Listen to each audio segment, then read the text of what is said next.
He's here.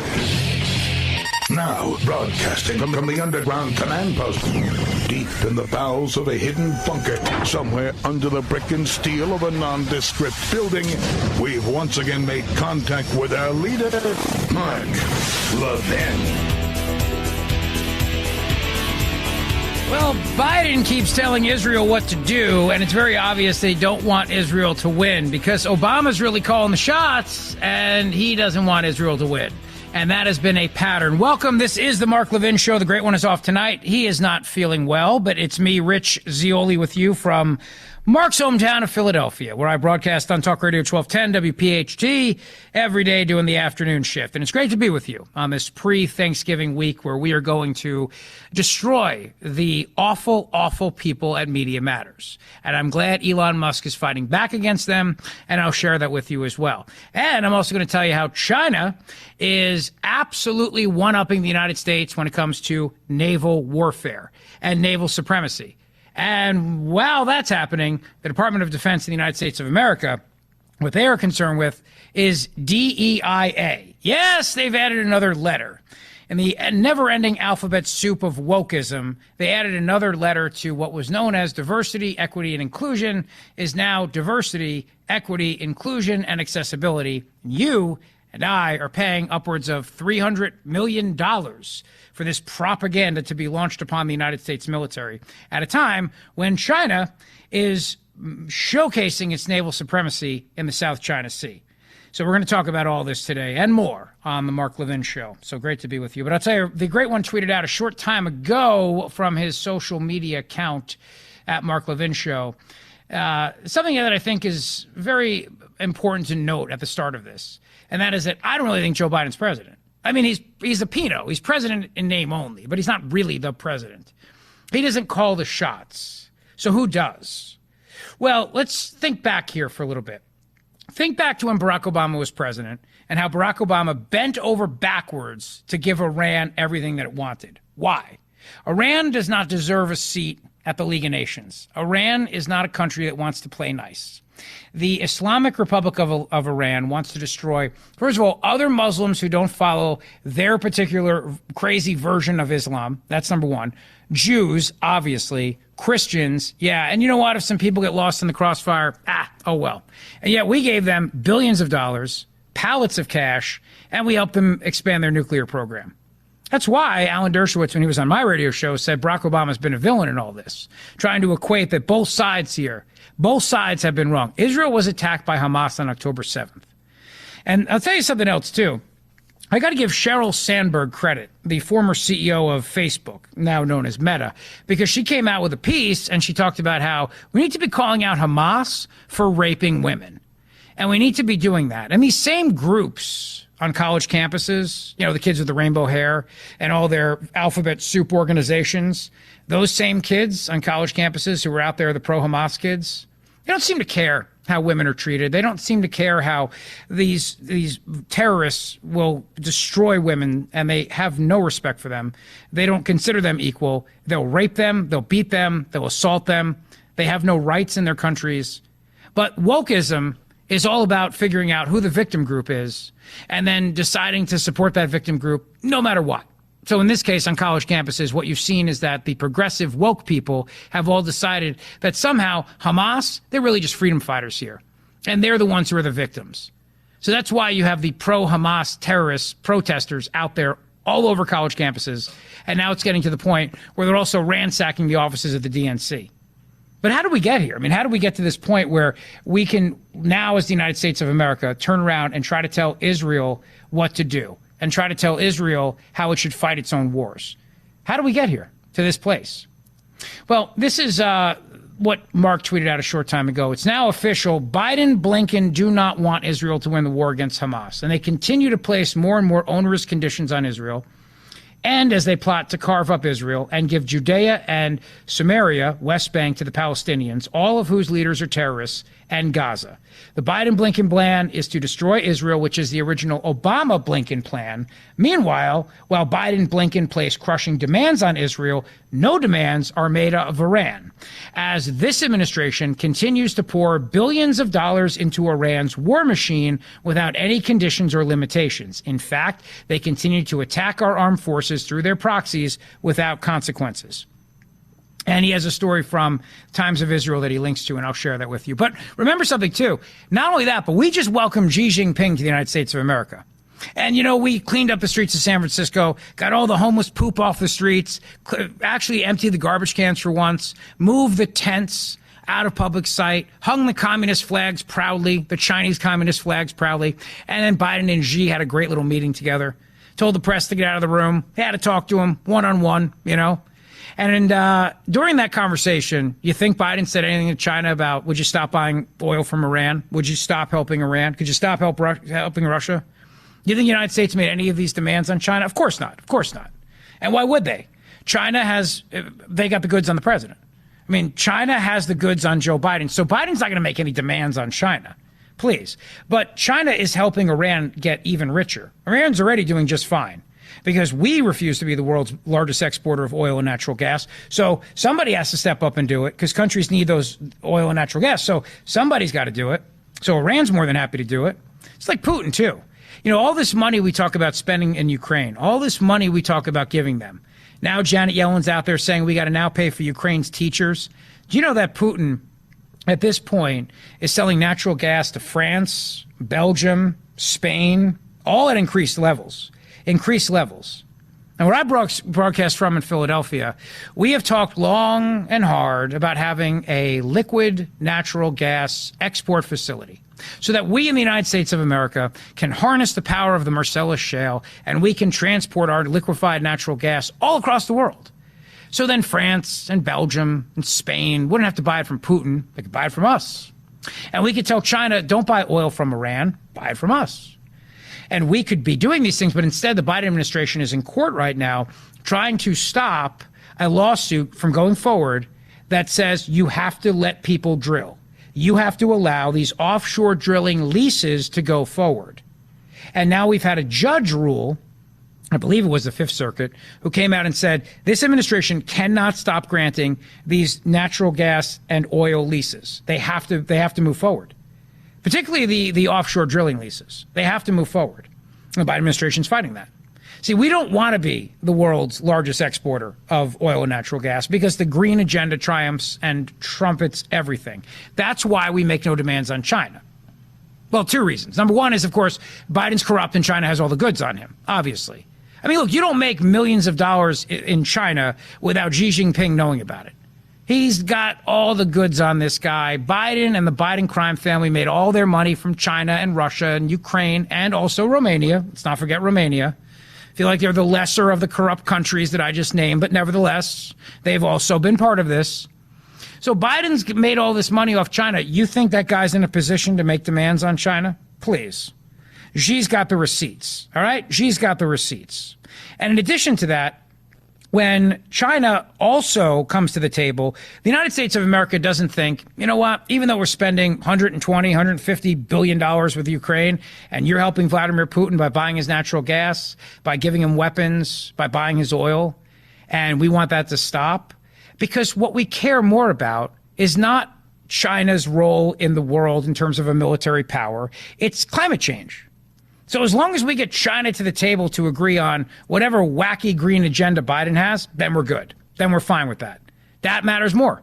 Matters more to this administration, matters more to the left than anything else. Climate change, you understand. It doesn't matter if China is proving their military dominance in the South China Sea. It doesn't matter that I'm going to share with you an article on how China's nuclear program for their submarines is outpacing ours, and that China now has more nuclear-powered submarines than the United States of America does in terms of their production. And that China is going all in on figuring out how to detect our submarines and be able to destroy them, as they plot, obviously, at some point, to expand their military operations and take over Taiwan. But that doesn't matter, because if we can get them to the table for climate change, if we can get them to agree on climate accords, then that's what matters. Because climate change is the greatest existential threat.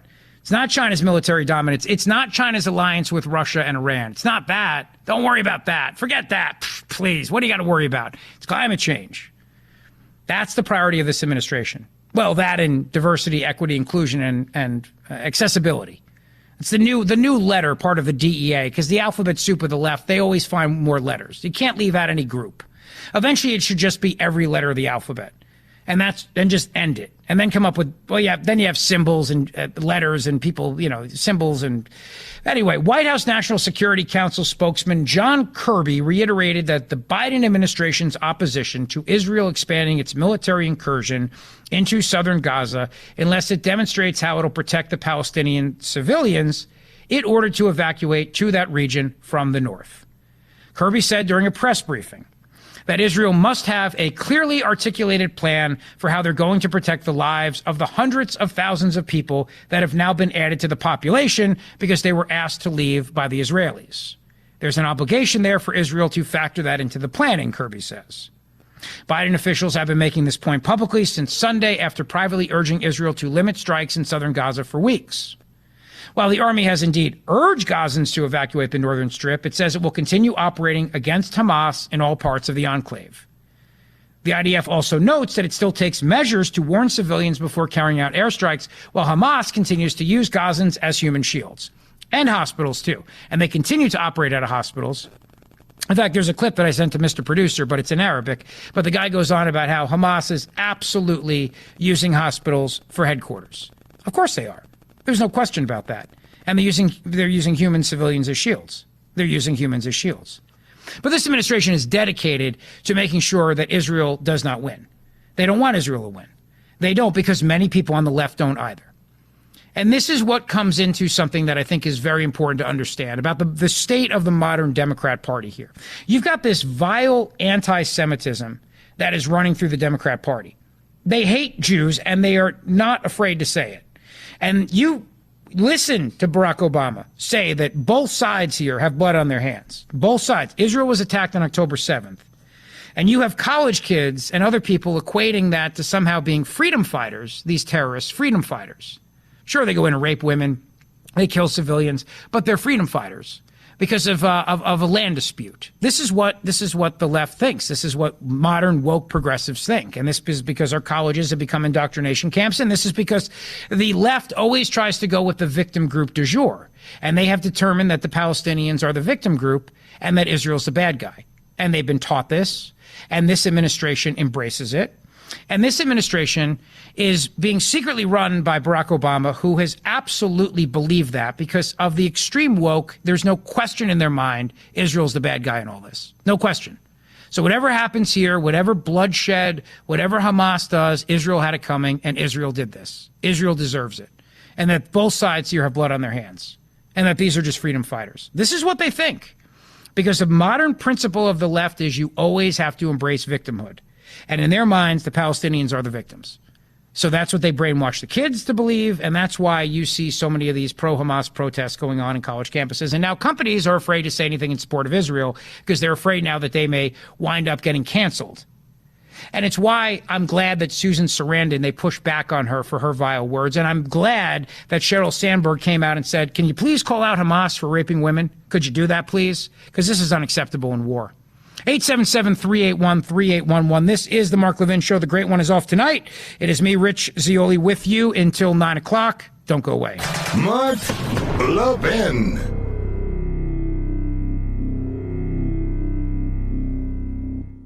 Have you seen the headlines lately? Third highest deficit in history. Digital dollar sparks uncertainty. We're living in an unpredictable world, but gold is still gold. It's weathered many storms. My gold gives me peace of mind. It's tangible. And I'm a firm believer in owning gold. My favorite gold company? Augusta Precious Metals. Why? Let me tell you something. They're top of the top. If you have an IRA or a 401k and you want to diversify with physical gold, you can learn about the benefits of a gold IRA from Augusta Precious Metals. They're outstanding. Get a free guide to gold IRAs from Augusta Precious Metals today. Text Levin, Levin, to 68592. That's Levin to 68592. Again, Levin to 68592. Or visit AugustaPreciousMetals.com. Text data and message rates may apply. Performance varies. Consult your financial professionals before making investment decisions and get risk disclosures at AugustaPreciousMetals.com.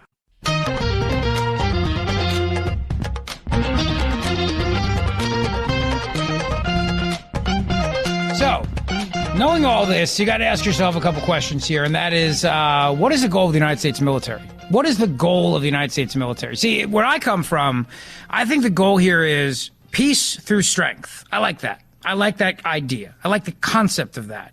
I like the idea that we don't have World War III. I just went to the World War II Museum, by the way. Beautiful place. If you've never been, you really should go. It's in New Orleans. It's a wonderful, wonderful museum. You could spend days there. You could absolutely spend days there. But, you know, as I was walking through with a buddy of mine who's in the Navy, was in the Navy, and he kept making the point that it seems like we have not learned our lessons from history on two different fronts. Number one was obviously the rise of anti-Semitism. Number two was the fact the United States military was woefully unprepared. Woefully unprepared, as we saw very clearly what people were planning to do, and we just didn't care. We thought, well, we could just ignore it, and it'll just go away. So I don't want to go to war with China. I don't think you want to go to war with China. But see, we don't get to make that choice. China's going to make that choice. China's going to make that choice for us. You know that, right? You understand that point. And the only thing we can do to keep China from making that decision is to deter them from doing so by having an absolute statement of strength. And this is where the story comes in that China is now eclipsing us when it comes to their naval technology and their naval warfare. And the entire time that I was reading this article earlier today, it was in the Wall Street Journal, all I kept thinking about is China has built a global network of being able to turn around at any moment right now and detect our submarines. And they have built something in the South China Sea, a wall, if you will, to detect American submarines. And what is all this for? Our buddy Xi, our big pal Xi, who we just welcomed the red carpet for and cleaned up the streets. We cleaned up the streets and cleaned up the city and got rid of the homeless poop. So what's up with that? Why would Xi feel like he needs to do all this to be able to detect and deter our submarines? The era of total U.S. submarine dominance over China is ending. This piece in the Wall Street Journal by Alastair Gale talks about how China is narrowing in on one of the biggest gaps separating the U.S. and Chinese militaries as it makes advances in its submarine technology and undersea detection capabilities, with major implications for American military planning for a potential conflict with Taiwan.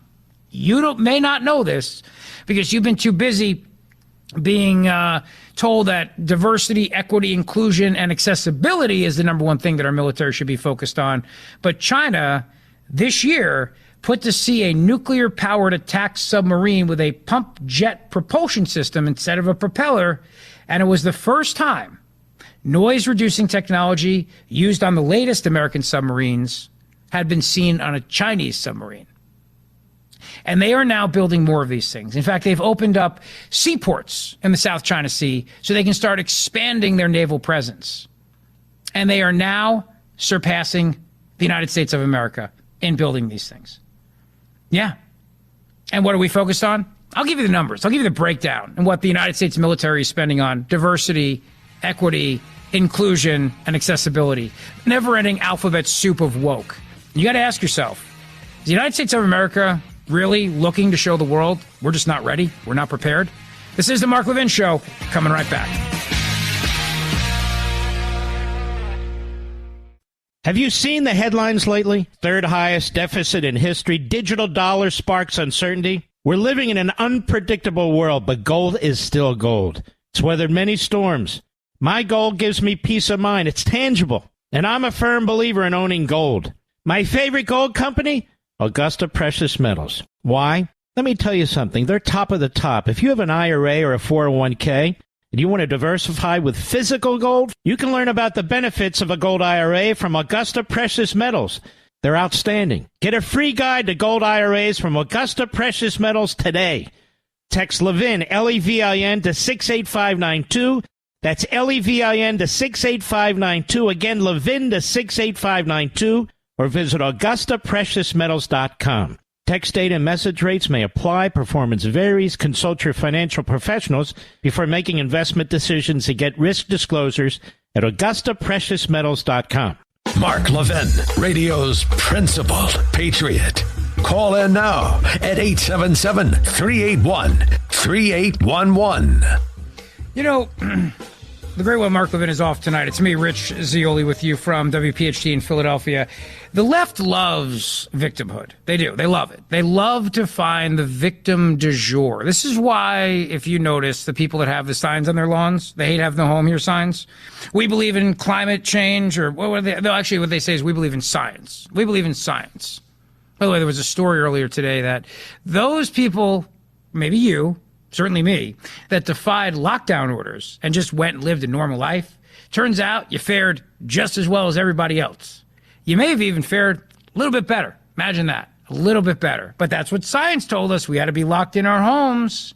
It's like the New York Times the other day came out and said the learning loss suffered by our children in this country because of school lockdowns has set kids back potentially now a decade with reading and mathematics. But science at the time said kids got to be home, can't be in school. It's for your own good. And we have to listen to that. The people that virtue signal, and they do this all the time. And let's take the Israel-Hamas war as an example of this. Israel has a right to self-defense. Israel has a right as a sovereign nation to do whatever the hell it wants to do to protect itself, to protect its people. That is their right. The United States of America doesn't get to tell another sovereign nation what to do. And you would think, after being attacked, that all these woke people, these virtue signalers, would be on their side. Would be turning around and saying, well, hey, look, considering that Hamas rapes women and kills children and does all these things and attacks civilians and embeds itself in civilians and causes the loss of innocent life and has no problem doing so and wants to see the Jews wiped off the planet, maybe we should side with Israel. But the left has been told that the Palestinians and Hamas included here, they are the victims. And what the left does is they love victimhood. And you saw some of this after 9/11. You saw some of this after 9/11 in our own country. When after 9/11, you would bring up how these countries that were governed by Sharia law, governed by extreme Muslim ideologies, countries like Iran today, countries like Afghanistan back then, how they treat women, how they rape them, how they brutalize them, but the left didn't care because they looked at the Muslim Americans as being the new victims in America. They weren't. They weren't being discriminated against. I mean, they were to a degree by the government profiling them and everything else, but they do that to us now. I mean, they do that to me and you, domestic violent extremists. So, you're the new terrorist today, but it's always about identifying victim groups. And it doesn't matter what that group does wrong. They're the victims. So in order for you to go about talking about oppression of a group, you have to ignore the sins of that group. This is one of the things the left has to do. And so they can't then actually criticize Hamas for all that they're doing, because Hamas is only doing that because they're the oppressed group. This is the mindset of a lefty. You have to understand, this is their mindset. They see victimhood and they say, we want to latch on and be with that group. It's the cause. We want to show everybody, we want to virtue signal and show that we're good people because we're with the oppressed group. Now, obviously, the Palestinians are not oppressed. They're not. They're oppressed by Hamas, as Hamas is looking to kill them if necessary. Innocent Palestinian civilians are actually the targets just as much, but that's beside the point. And there's no way you can make the argument that the Palestinians are actually the victims in this whole thing. But because they've been indoctrinated with this throughout college, they believe then that Israel is the bad guy. And so that's why now they're calling on Israel to stop, because Hamas has successfully embedded itself among civilians. When you embed yourself, when the enemy embeds itself in civilians, they know there's going to be cries of, you have to stop, you have to stop, you have to stop. You need a ceasefire. You need peace. You need all these things. But the problem is Hamas is ready to sit back and wait. They're not going anywhere. They're very patient. They're not going anywhere. So you can have a ceasefire. You can do a hostage swap. You can do all those things. It's not going to stop. And Israel knows this. It's not going to stop. But the point is that when you see all of these protests, when you see all these pro-Hamas protests that are out there, you have to realize the mindset of the woke ideology and how you've got college campuses that have been teaching this crap to kids, that Israel is bad. Israel has stolen land. This land does not belong to them. They tell them historical lies. And they do this because the left has to always find an oppressed group and then rally around that group. Period. That's what they do. You know who explained this very, very well? Professor Jordan Peterson, who's a brilliant guy, and I think he's actually truly canceled now in Canada, which is a wonderful thing. If you get canceled in Canada, you know you're doing something right. Really, you do. You know you're doing something right because you are speaking out against one of the most oppressive regimes in the world, Justin Trudeau's government. You think I'm kidding? Do you remember what he did with the truckers and the COVID vaccines? Justin Trudeau is a tyrant, a tyrant. I'm not suggesting that that's genetic or anything. I'm just simply saying that he's a tyrant, okay? Now, if you listen to my show on WPHD, you know where that inside joke comes from, but obviously I'm not going to get into details here on Mark Levin's show. I would never disgrace this esteemed show by going down that road. I'm just saying, I'm not claiming Justin Trudeau has it in his genes. I'm just saying the man's a tyrant. But Jordan Peterson is brilliant, and he was on with Bill Maher. And he tells Bill Maher exactly that the left got the oppressor narrative wrong on Israel. They got it wrong. But there always has to be an oppressor in the world of the woke leftist ideology. There has to be. They can't operate without one. These are the people that walk around all day offended by something. These are the people that walk around every day looking at the next victim group. This is a victim group. You're a victim. And then wanting policies around it, wanting reparations around it, money for this, money for that. That's what they want. That's their worldview of things. That's why they're unhappy people, because they constantly view things through that lens. So then they subscribe to whatever they're told. They're told this group is the victim group, then that's the way it has to be, period. You can't challenge that with data and facts and science and things like that. Can't do that. Because the minute you do that and their narrative falls apart, don't expect an apology from them. They'll just shift on to the next thing. They'll shift on to the next thing. Take a listen to what Jordan Peterson said on Real Time with Bill Maher, cut number 4. What happens is that they are then saying that being oppressed is being good. I don't know if the Holocaust. Yeah, well, this is the main issue. I mean, part of the reason that you see all this foolishness on university campuses too is because people have bought this idiot meta-Marxism, which is that the way to look at every social relationship that people ever have is through the lens of power. And that is, we can put that squarely at the feet of the universities, as far as I'm concerned, is, marriage is a patriarchal institution and business is nothing but oppression, and you have to view every single situation that emerged historically as oppressor versus oppressed. And then once you get that, which you can get in about 2 minutes if you sit in a course that teaches that sort of thing, you have a lens to moralize about the whole world through. And then you see the situation is that the leftists have already decided the Palestinians are the victims. And as you pointed out, if you're a victim, then you're morally righteous. And even more conveniently, if you stand for the victim, then you're morally righteous, regardless of what you do with your own life. And that's pretty much what university students are taught from the time they enter the university classroom. And that's how they, orient themselves morally. Well, and that's at the hands of the radical left, too, Bill. And one of the things the Democrats also have to pay the price for, I would say, is their absolute refusal to draw a line between the moderate Democrats and the extremists. They're completely incapable of doing that. Like, I've talked to 40 senators and congressmen in the last 5 years. I asked them all the same question, including RFK. He wouldn't answer either. When does the left go too far?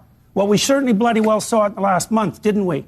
Because they got the oppressive narrative a little mucked up, we might say.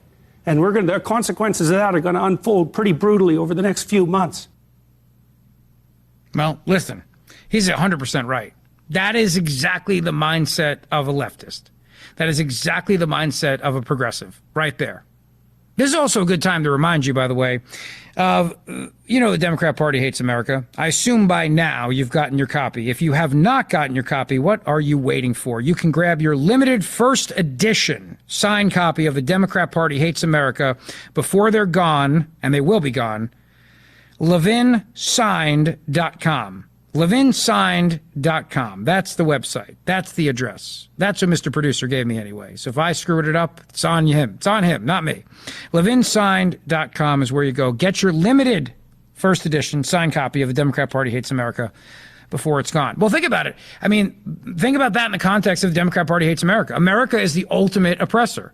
America is the ultimate oppressor. If you go to college and you listen to a professor who's not Professor Jordan Peterson, because he's in Canada, and you listen to them talk about American colonialism. Now, I was with my buddy. I mentioned I was at the World War II Museum. And, you get to the part where the Americans go and liberate the camps, the Nazi camps, the death camps, the concentration camps. They see the Holocaust right there playing out. And my buddy made a comment that for his daughter, when she went to Auschwitz, it was eye-opening to her because she spent years being told by professors that America's bad. America is fundamentally evil, and we are the oppressors of the world, and we're the worst. And then she sees now how the Americans are liberating the concentration camps, and it's eye-opening to her. And she says, wow, maybe we're not so horrible after all. Do you think? Think about the sacrifice we made to defeat the world's greatest evil, the Nazis. Think about what would have happened if they won that war. Think about an annihilation of an entire human race. And not just that race, but also gays, also gypsies. I don't know if you can still say that word, but I just did. Lots of people. But that same mindset persists with the radical Islamic groups. It's the same mindset. That they want to wipe out people because it's not a matter of just defeat. They want to wipe them out. So of course Israel needs to fight back against that. Of course they have to. How could they not? You have to. You can't ignore history. You'd be an idiot to do so. So when you see them attack you and they're open about what they want to do to your country and to your people, and they want to destroy you, what are you supposed to do? You're supposed to sit back and take it? That doesn't work out so well.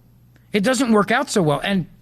But the mindset of America being the ultimate oppressor, that America's bad, we were colonial, and the narrative that is taught through, and this is why, the lie of the 1619 Project, which we've exposed many, many times, the great ones exposed it too, the lies of this all go to tell a story that is not true, that America is built on the foundation of white supremacy, and this structure has to go. And the only way to do that, of course, is to destroy capitalism and then usher in an era of socialism, Marxism, because that's the only way to really cleanse America from its sins. It's also why there's open borders in this country, because the left believes that after all of our oppression around the world, we should not be in a position where we tell anyone they can't come to our country. They believe that. Sit down with Alexandria Ocasio-Cortez, she'll tell you that. I've never done it, by the way, sit down with her, and I have no interest to, and I would lose my mind if I had to do so. But she'll tell you, America's the worst. We're the worst people. We're the worst place. America has freed more people. America has liberated more people and saved more people's lives than any other country in the world. But that's not what students are taught. They're taught that we're bad.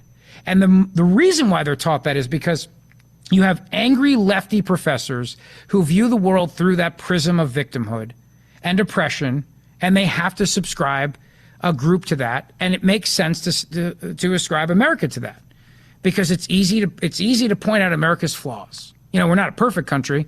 It's easy to point out the flaws, and then you can find this to then push your narrative and find that to push your narrative, and you can turn around and you can use numbers and data to push the narrative. You can do whatever you want.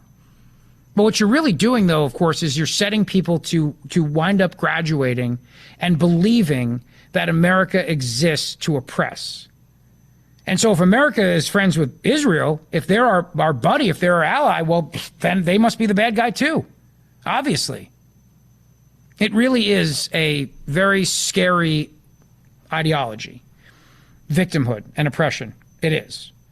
And you can thank what you see on college campuses today, what you see with the pro-Hamas protesters who are in the Capitol building and going to colleges and causing this destruction and the violence, what you can thank the left for that. You can thank the Democrat Party for that. Because the Democrat Party, just like Jordan Peterson said, you cannot make a distinction right now between the extremists and the mainstream Democrat Party. They are one and the same. They are intertwined like a pretzel. They are intertwined, period. 877-381-3811. This is the Mark Levin Show. It's me, Rich Zeoli, in for the great one. Coming right back. Mark Levin.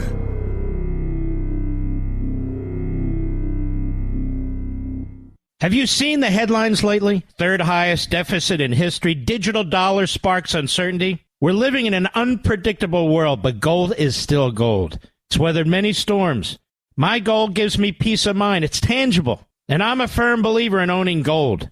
My favorite gold company? Augusta Precious Metals. Why? Let me tell you something. They're top of the top. If you have an IRA or a 401k and you want to diversify with physical gold, you can learn about the benefits of a gold IRA from Augusta Precious Metals. They're outstanding. Get a free guide to gold IRAs from Augusta Precious Metals today. Text Levin, L-E-V-I-N, to 68592. That's L-E-V-I-N to 68592. Again, Levin to 68592. Or visit AugustaPreciousMetals.com. Text date and message rates may apply. Performance varies. Consult your financial professionals before making investment decisions and get risk disclosures at AugustaPreciousMetals.com.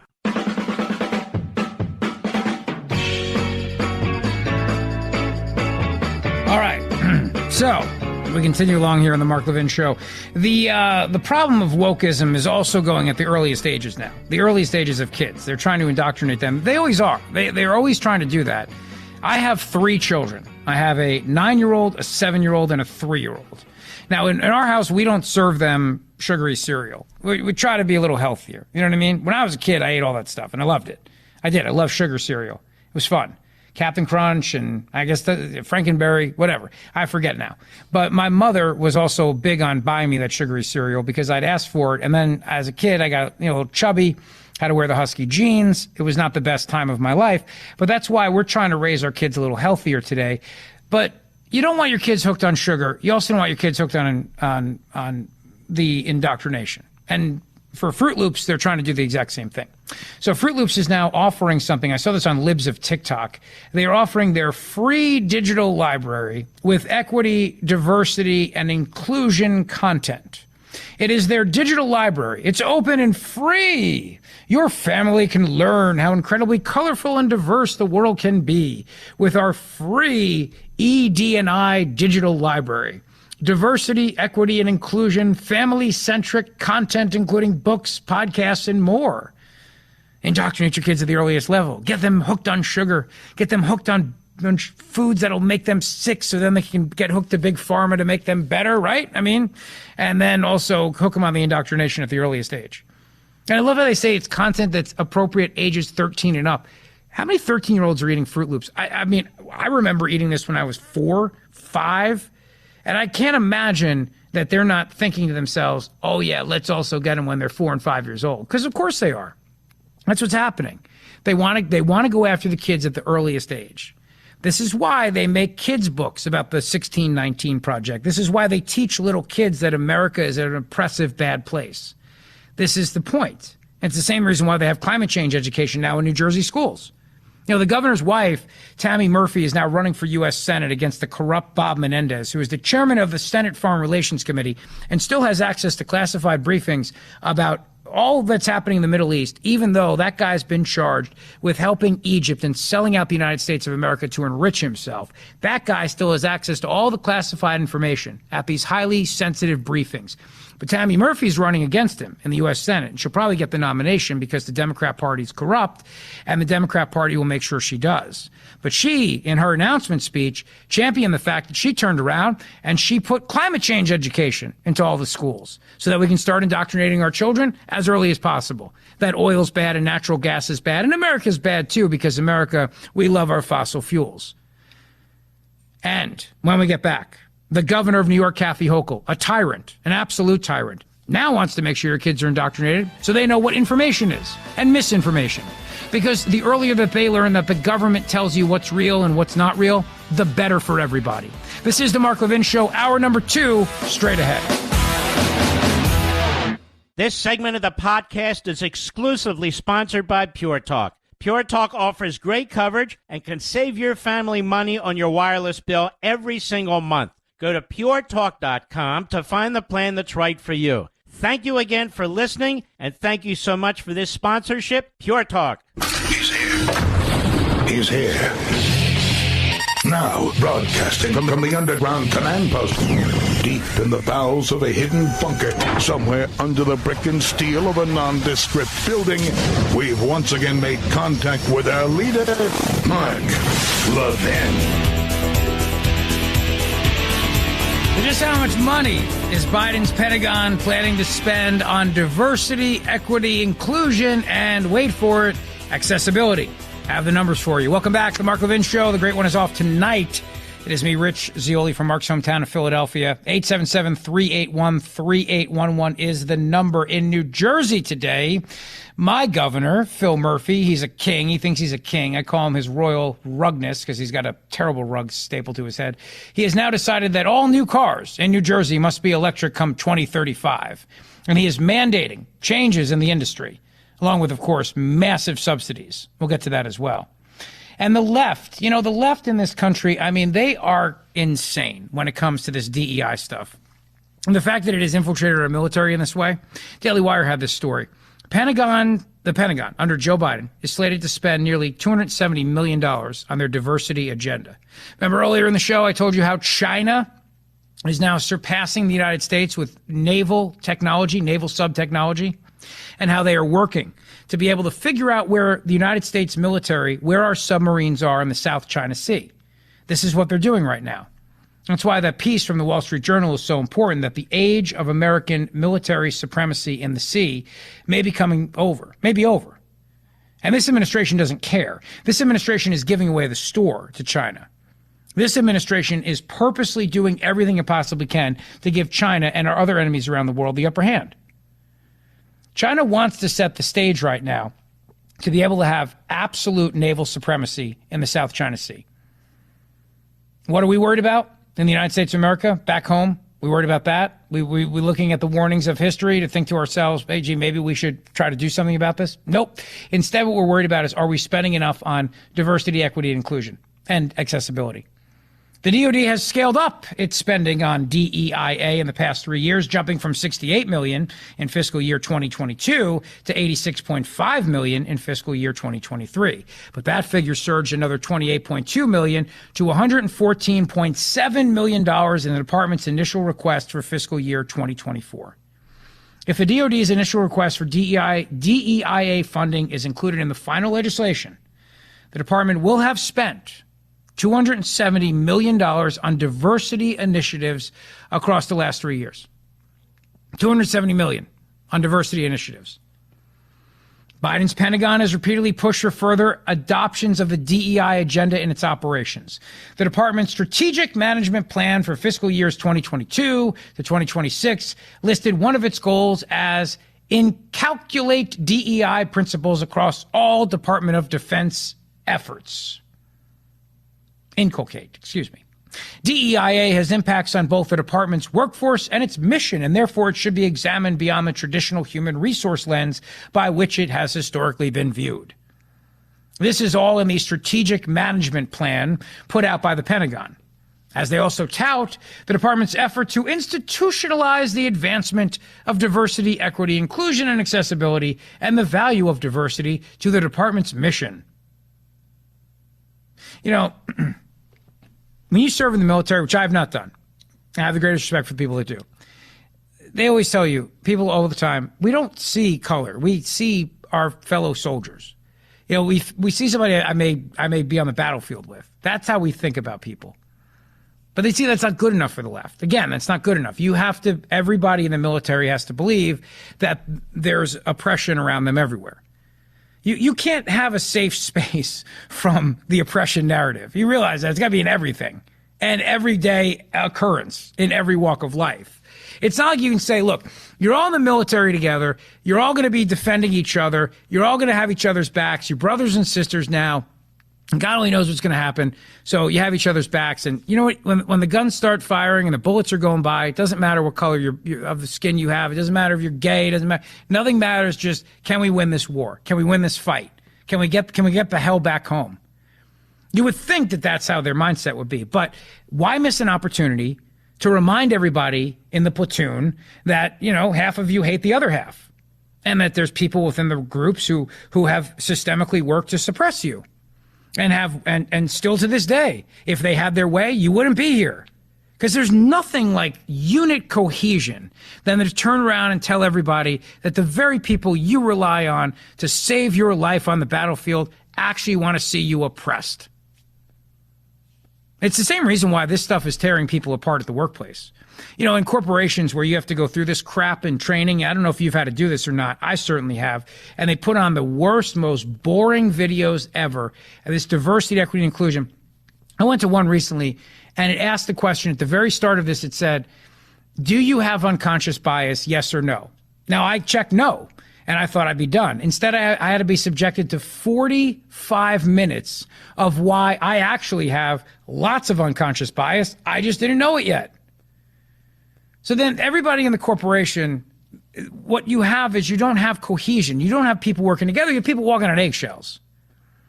And it's one thing for that to be in a private company. It's another thing for that to be in the United States military, where the whole point is forget the color of your skin, forget your background, forget your sexuality, forget all that stuff. Be a cohesive unit and fight like hell and win. But the left does not want people united. You have to realize that, and you probably do. You're a smart person. You listen to this show, so you're a smart person. They don't want people united. They want us tearing each other apart. That's the way that they distract us from everything that they do on a daily basis. The strategic management plan from the Pentagon, the $68 million dedicated to DEIA programs in fiscal year 2022, was earmarked for the Department of the Air Force with the intention of increasing training programs and diversity and inclusion initiatives, with a portion of the funds going to unconscious bias diversity training, as well as increasing aviation scholarships for underrepresented universities' reserve officers training corps cadets. Now, if they want to have money go towards recruitment, that's great, but shouldn't it be, instead of underrepresented universities and their ROTC cadets, shouldn't it just be take the best? We just try to get the absolute best and the brightest. We don't really look at that. No, we can't have that mindset. Meanwhile, the $86.5 million sum in 2023, according to the Daily Wire, went towards dedicated diversity and inclusion activities, going on to say that the Department of Defense is investing in a number of programs and initiatives aimed at furthering DEIA and incorporating DEIA values, objectives, and considerations in how we do business and execute our missions. Now, we don't know exactly what the proposed $115 million that the DOD is requesting. This is our taxpayer dollars. This is our money. And you think about this. You think about that and say to yourself, where does this money come from?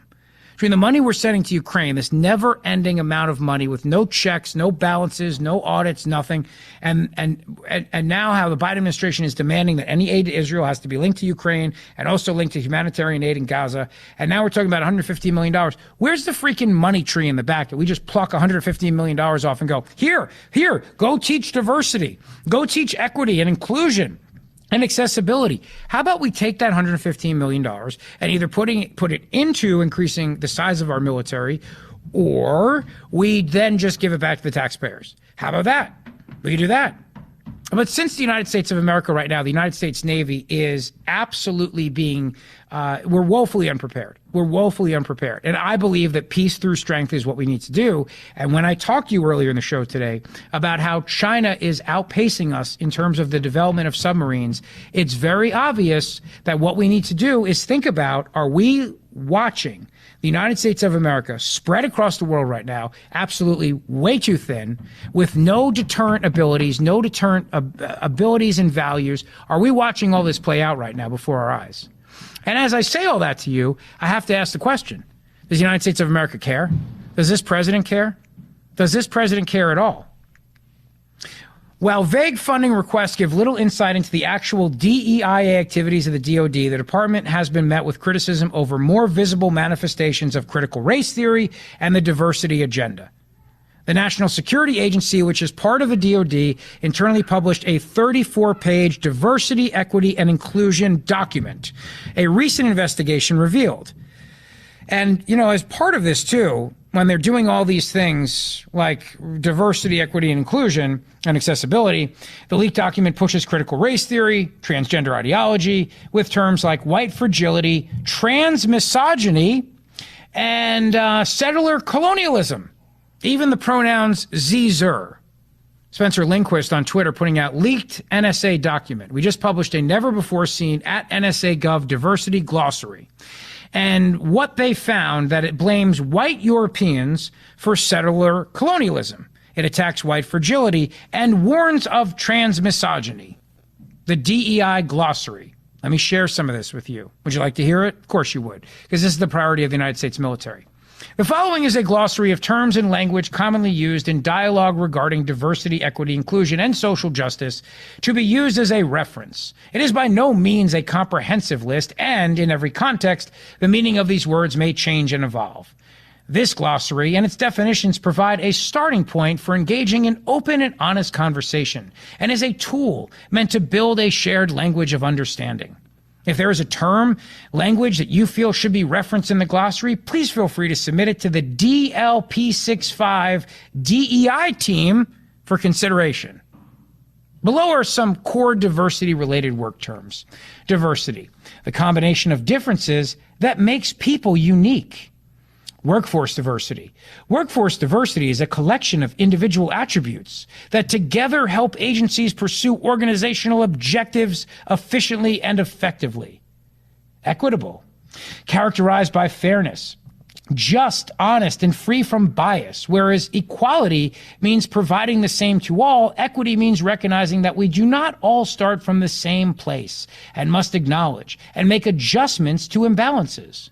The process is ongoing, requiring us to identify and overcome intentional and unintentional barriers arising from bias or systemic structures. You see, the whole idea, of course, is that, half of you in this room, you're victims. The minute you walked into the door, you were victims. And that's because of white colonialism and our settler past. So now, be a cohesive team. Fight together. Even though you all have this animosity towards each other in the room now. Even though we've made it very uncomfortable for you. Even though instead of team building, we have spent a lot of time right now reminding you how, you over there, you're actually oppressed by that guy. Yeah, that guy, and who may need you to save his life someday. Well, that guy and his people, they've oppressed you. So, and America really too. As you think about fighting and laying your life down for America, also take into account America's settler colonialist past. These people are insane. These people are insane, and this is all happening at a time right now that the United States of America may be entering its weakest point militarily. We're spending more money, but in terms of our strategic military presence around the world, to warn the bad guys to stay in their lane and do not even try, do not attempt. China, don't even think about going near Taiwan. That time, not this time, not under this president. No interest in that. There's no interest in that. No interest in warning these bad guys that the United States of America will always be the most supreme military in the world, so stay in your lane. That's not what they're about. They are about weakening this country. They are about weakening this country and destroying us from within with their woke ideology. That's what they want to do. Destroy us from within. 877-381-3811. This is the Mark Levin Show with me, Rich Zeoli, in for the great one. Coming right back. Mark Levin.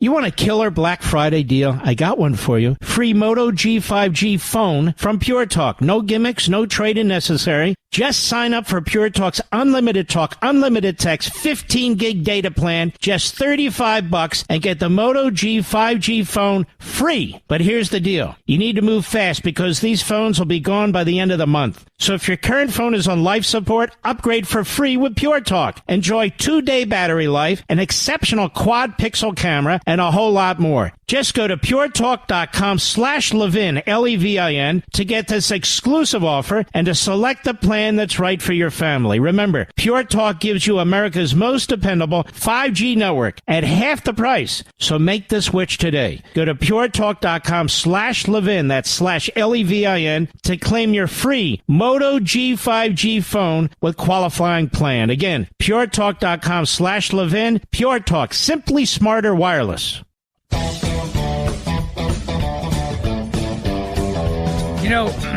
Looking over this DEI guide during the break, the Diversity, Equity, Inclusion, and Accessibility Guide used by the United States Pentagon, I'm looking at this, and it's just mind-boggling. And good for Spencer Lindquist for putting this out. Here are some definitions for you. Ready? Settler colonialism refers to colonization in which colonizing powers create permanent or long-term settlement on land owned and or occupied by other peoples, often by force. This contrasts with colonialism, where colonizers focus only on extracting resources back to their countries of origin, for example. Settler colonialism typically includes oppressive governance, dismantling of indigenous cultural forms, and enforcement of codes of superiority, such as white supremacy. Examples include white European occupations of land in what is now the United States, Spain's settlements throughout Latin America, and the apartheid government established by white Europeans in South Africa. Sex. Binary biological classification of male or female based on genetic or psychological features, as opposed to gender, which is social in nature, frequently used interchangeably with gender despite the difference. Got it. Sexual orientation is one's natural, not chosen preference in sexual partners. But if you contrast that, though, with what they said about gender, which is social in nature, it sounds to me like you can change that, but you can't change your sexual orientation. That's not chosen. That's natural. But gender is not. That's not natural. That's social in nature, I guess. I think this is what the United States military is focused on. And this is what their big priority is right now. Scapegoating. The action of blaming an individual or group for something when in reality there is no one person or group responsible for the problem. It targets another person or group as responsible for problems in society because of that person's group identity. Serostatus. Serostatus? The state of either having or not having detectable antibodies against a specific antigen is measured by a blood test. For example, HIV, I guess, I don't know. But this is the kind of stuff that's in there. So, oppressive governance, white supremacy, and settler colonialism, which is different from colonialism. When colonialism, you're just looking for the resources. Settler colonialism, you're there to wipe out the people. Like the United States has done both. This is the stuff they teach in the United States military, and their diversity, equity, inclusion, and accessibility. But why, though? Why do they do this? It is because, again, the United States of America, this administration is not concerned with having the world's strongest military. It's not concerned with deterrence. It's not. It's concerned with progressive ideology, and it is concerned with, most importantly, more than anything, it is concerned with, above all else, climate change. Which is why China is allowed to do anything it wants on the world stage. It doesn't matter if China buys oil from Iran. It doesn't matter if China buys natural gas from Russia. It doesn't matter if China helps these people. It doesn't matter. What matters is China signs on to our climate accord. I'll give you more on that. Plus, Elon Musk fighting back against the awful, awful people at Media Matters. Media Matters for America, which has spent so much time trying to destroy conservative media in America. The greats, like Rush Limbaugh, like Mark Levin, trying to destroy them, silence them, shut them down, destroy their shows, take away their livelihood by going after advertisers. Well, this scum at Media Matters is doing it again. This time, the accusation is by Elon Musk and his team at X. They are manipulating the algorithm to show racist content, the order of getting him canceled. I'll give you more on that. It's the Mark Levin Show. Don't go away. You want a killer Black Friday deal? I got one for you. Free Moto G5G phone from Pure Talk. No gimmicks, no trade-in necessary. Just sign up for Pure Talk's unlimited talk, unlimited text, 15 gig data plan, just $35, and get the Moto G5G phone free. But here's the deal. You need to move fast because these phones will be gone by the end of the month. So if your current phone is on life support, upgrade for free with Pure Talk. Enjoy 2-day battery life, an exceptional quad pixel camera, and a whole lot more. Just go to puretalk.com/Levin, Levin, to get this exclusive offer and to select the plan that's right for your family. Remember, Pure Talk gives you America's most dependable 5G network at half the price. So make the switch today. Go to puretalk.com/Levin, that's /Levin, to claim your free Moto G5G phone with qualifying plan. Again, puretalk.com/Levin. Pure Talk, simply smarter wireless. Mark Levin, the great one. The great one, Mark Levin. Dial in now, 877-381-3811. You know, you heard President Trump there. The insanity of people like Joe Scarborough, he's a lunatic. I'm not going to play the clip. I was tempted to. Welcome back to the Mark Levin Show. Great One is off tonight. He's sick. He's under the weather, but he'll be back after Thanksgiving. He'll be back Monday. It's me, Rich Zioli, in for the Great One. I'm just happy to be here with you. And I was thinking about this earlier because I heard Joe Scarborough, who's nuts, go on an unhinged rant, shocking, I know, on MSNBC. But he and his little hype man, Mika Brzezinski, next to him, going on, sighing under her breath about how Trump is authoritarian and he's going to, if he gets another term, he's going to execute people. He's going to punish them. He'll execute anybody he wants, everybody. And I just kept thinking of the irony of that this administration is actually engaging in weaponization against the American people, against political enemies, and the former president of the United States, who, by the way, is Biden's chief political rival. Because I don't know if you've seen the polls lately, but Donald Trump has a supreme commanding lead in the Republican primary so far. Now, look, anything can change, but he's got a double-digit lead. Ron DeSantis just got a big endorsement in the 2024 race just a few moments ago. But as of right now, Trump's going to be the nominee. That's what the polls are showing. It's obviously time until that happens, but Bob Vanderplatz, president and CEO of the Family Leader Organization, announced his endorsement of DeSantis in an interview with Bret Baier at 6 p.m. on Fox News Special Report. That just happened a short time ago. But as of right now, Trump is the frontrunner. And as of right now, Trump is beating Biden in many polls. And the United States Department of Justice is going after Biden's chief political rival. Just think about that for a moment. And you got to listen to Scarborough, this guy, go on about how Trump is an authoritarian. Biden is literally using the tactics of authoritarian regimes, literally using what authoritarian countries did. And of course, they compare Trump to Hitler. They never compare him to Mussolini, though, which as an Italian I find offensive. But they compare him to Hitler, even though the Democrat Party right now is rife with anti-Semitism and these pro-Hamas lunatics in their ranks.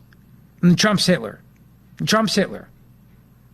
See, what you have right now is a Democrat Party that is off the rails insane. They are off the rails insane. And they're seeing these numbers and they don't know how to deal with it because Joe Biden is going to lose. And they know that if Donald Trump is a nominee, Trump beats him. You know, David Axelrod's a smart guy. He's a smart political operative. And he came out the other day and he said, if Biden thinks that his plan or his team thinks, because I don't think Biden thinks, I really don't think Biden thinks, but I think if his team thinks that Trump's going to beat himself, that's their battle plan, that's their strategy for 2024, then they have maybe a 50-50 shot, but probably less. Because that's the same exact strategy Hillary Clinton used in 2016. It's Trump. People will vote against him. So younger people don't like him. Steve Kornacki from MSNBC, he was on Meet the Press on Sunday. They gave, I think a entire 6-minute segment to Kornacki going through this NBC News poll, which just destroys Biden. Shows how his favorability is plummeting. It's so low, and it's low among Democrat voters. His handling of the war in the Middle East is completely upside down unfavorable among Americans. Typically, you would think a wartime president could gain some points. This guy keeps losing them because it looks like the United States of America, we're talking out of both sides of our mouth. That's what it looks like. We're not projecting strength. So they're really worried about this. And this is why David Axelrod goes with this. The Obamas had a reunion. I don't know if you know about this or not. They had a reunion. It was the 15-year reunion of their historic win in Chicago. And they got together this weekend, not this weekend, a couple weekends ago, and they all partied it up, and Barack and Michelle were there. And then on Sunday morning, David Axelrod takes to Twitter and says, Joe Biden needs to go. I mean, effectively, it's what he says. He takes out the big political shiv and shivs him and says he's got to go. Now, you think that David Axelrod, who was Obama's chief guy, would do that without the okay of Barack Obama? No chance. You don't take out that kind of shiv on the president of the United States of America without the okay from the other big guy, Barack Hussein Milhouse Obama, to quote Mark Levin. So, Benito, to quote Mark Levin. Anyway, David Axelrod knows that Joe Biden is losing. And Bill Maher knows this too. Bill Maher came out the other night and said that perception is reality. Whether or not Biden is too old is not the point. The point is that people think he is. He's a bad 81. You know, there are good 81s and there are bad 81s, and Biden's a bad 81. And you have black voters, Latino voters, turning around and saying that they are upset. Cardi B, who's she's like a hip-hop singer.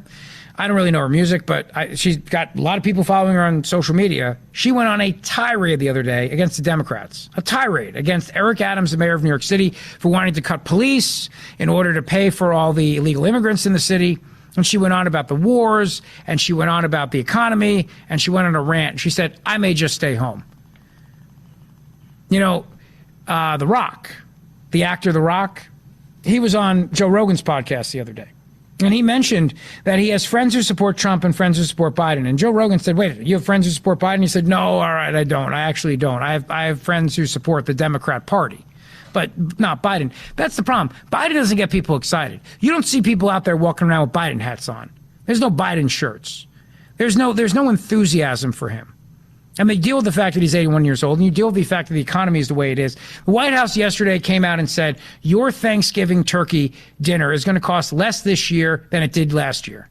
Well, that's true, but it has nothing to do with them. The reason for that is, according to the American Farm Bureau, the reason for that is there's been less instances of avian bird flu, which means there are more turkeys. And turkeys drive the price of that Thanksgiving meal. So because the turkeys are in good supply this year, because the avian flu numbers are down, that's why you're paying less than you did last year. They also went on to note that in the last 39 years, I think it was, this is the second highest year you and your family will be paying for Thanksgiving dinner. The second highest year in about 40 years. The second of all the years that they looked at this. Second highest. And still higher than anything under Trump, and still higher than anything pre-COVID. That's Biden's economy. What do they do with this guy, though? What do they do with him? So David Axelrod comes out and says, you know what, if Joe Biden thinks that he can beat Trump because of Trump, it's the same strategy Hillary Clinton used in 2016, and then, hey, good luck. Good luck.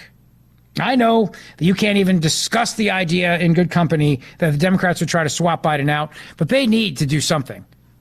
Because if Trump is a nominee, he wins. Whoever the Republican nominee is wins. But they're really worried it's going to be Trump, and then Trump wins. They're looking at the polling numbers. They're looking at the same numbers I am. And smart political strategists in the Democrat Party, like David Axelrod, like Maureen Dowd, who's not smart, but, you know, like Bill Maher, these others, they've all concluded it's going to be Trump.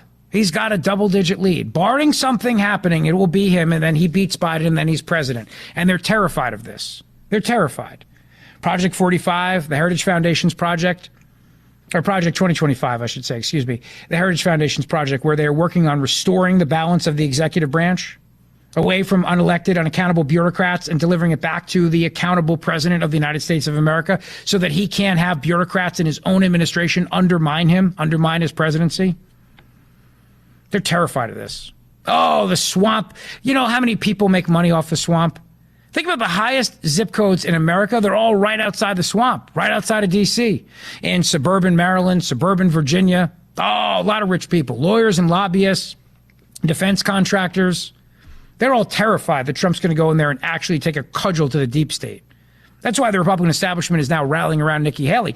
They're rallying around Nikki Haley, even though she would be so destructive to our rights of free speech by forcing us to, register on social media so we can't use pseudonyms like the founders did.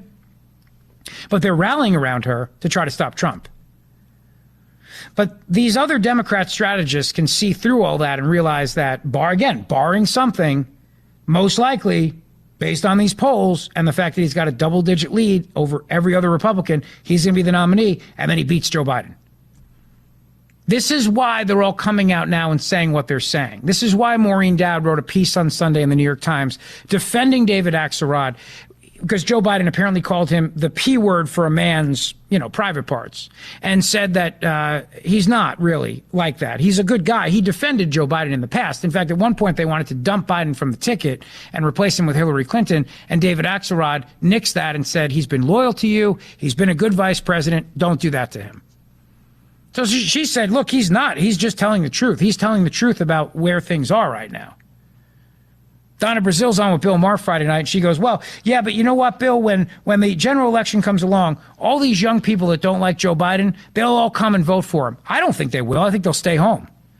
I think all these people who are unhappy with him just don't come out to vote. They may not vote Trump, although I think a lot of black and Latino voters will, because the economy was better under him. It's a lot better under him. You're still paying for your Thanksgiving dinner on Thursday. You're still paying a whole lot more than you did when he was president. And I think they think about this. I think they watch as San Francisco, they're able to clean it up for Xi Jinping and fly the communist flag, and they're able to get all the homeless excrement off the streets, but they can't do that every day, and they don't want to do that every day because American cities are gripped by crime, and they don't like it. They're not happy about it. And just like you and just like me, if they've got kids, they're tired of the indoctrination in schools. They're tired of the relentless war on our children, and they want it to stop. Biden can't beat Trump. Biden can't beat anybody because there's no enthusiasm for him.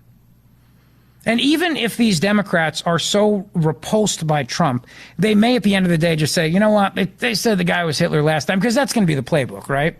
What Joe Scarborough said in MSNBC this morning, and I'm not going to play it for you again because I played it on my afternoon show in Philly, and the people were mad at me for playing it. Like, Rich, please get this off the radio. So I'm not going to do that to you again tonight. But it's an unhinged rant, comparing him to Hitler, saying he's going to execute his enemies, use the powers of the presidency to go after and punish people. You know exactly what Joe Biden's doing, except for the execution part, obviously. They're terrified of this. What the translation is, what he's going to do is he's going to go in there, he's going to actually do to the deep state what he should have done in the first time around, except he surrounded himself by all the establishment hacks of the RNC, and they wouldn't let him. But this time around, it's personal for him. It's like Jaws 2, the revenge. This time it's personal. He's going to go in there and he's going to actually get revenge on these people. And a lot of people there are very nervous about that. So that's why these very smart Democrat people are coming out and they're saying now, the quiet part out loud, Joe Biden has to go. They don't have a plan to replace him. Maybe they do. Maybe it's a double secret probation plan that they keep in the back room. I don't know. I'm not part of that club. But there's an obvious point here. They also don't want to risk an open primary. They're nervous that whoever gets in there, they can't control. But Joe Biden is not really running for re-election. Does this look like a guy who's running for re-election to you? We're in the middle of a war.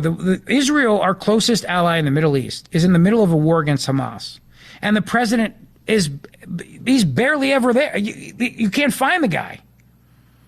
And he acts like Xi Jinping is his best buddy. Well, of course he is. Xi Jinping has the receipts on all the Biden family corruption. China, they have created this fentanyl crisis in America to destroy us from within. That's what China's goal is, to destroy the United States of America from within. And fentanyl is how they're achieving it. If you've been in Philadelphia recently, you know exactly what I'm talking about. This is a city that is gripped by the fentanyl crisis.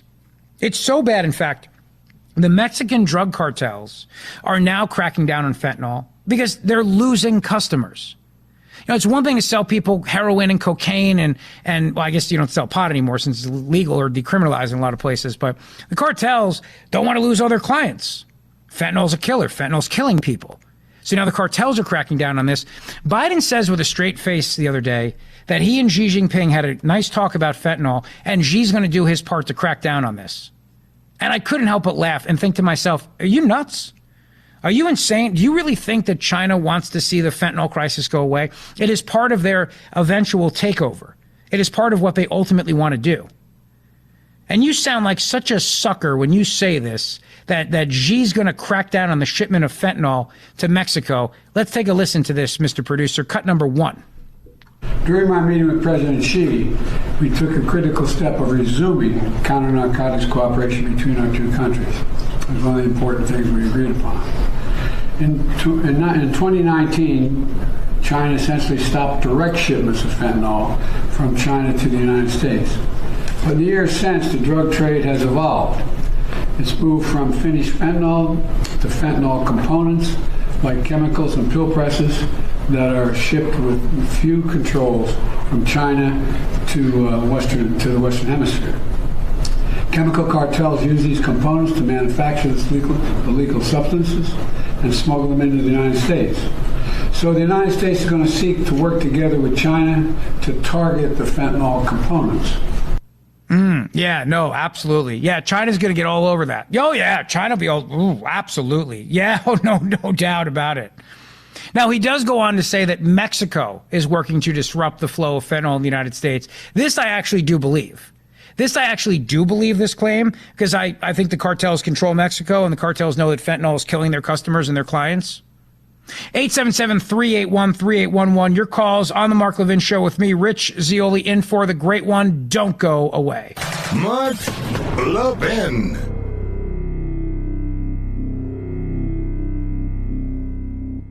You want a killer Black Friday deal? I got one for you. Free Moto G5G phone from Pure Talk. No gimmicks, no trade-in necessary. Just sign up for Pure Talk's unlimited talk, unlimited text, 15 gig data plan, just $35, and get the Moto G5G phone free. But here's the deal. You need to move fast because these phones will be gone by the end of the month. So if your current phone is on life support, upgrade for free with Pure Talk. Enjoy 2-day battery life, an exceptional quad pixel camera, and a whole lot more. Just go to puretalk.com/Levin, Levin, to get this exclusive offer and to select the plan that's right for your family. Remember, Pure Talk gives you America's most dependable 5G network at half the price. So make the switch today. Go to puretalk.com/Levin, that's /Levin, to claim your free Moto G5G phone with qualifying plan. Again, puretalk.com/Levin. Pure Talk, simply smarter wireless.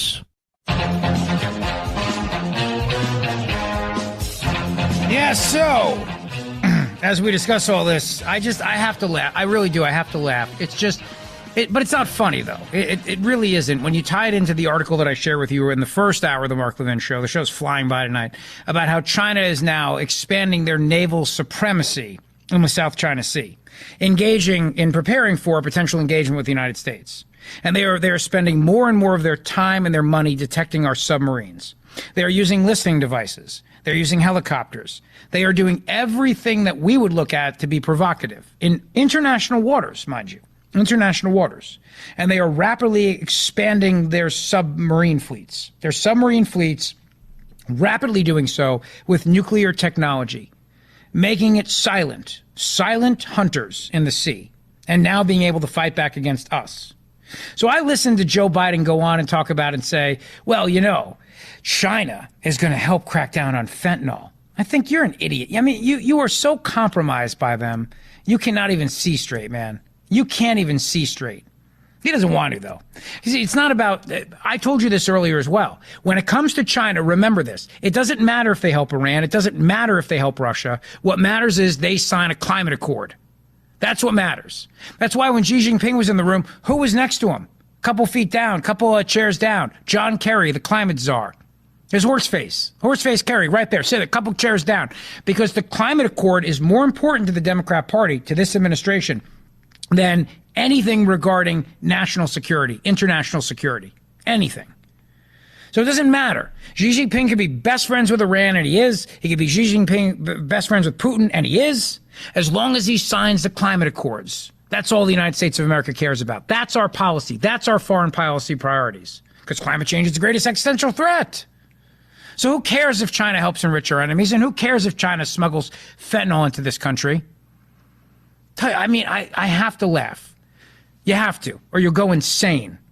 Luckily, the Mexican cartels are cracking down on fentanyl because they're tired of their customers dying of overdoses. That's the only hope we have in this whole thing. Not China. China is trying to destroy us from within. Wake up and you see that.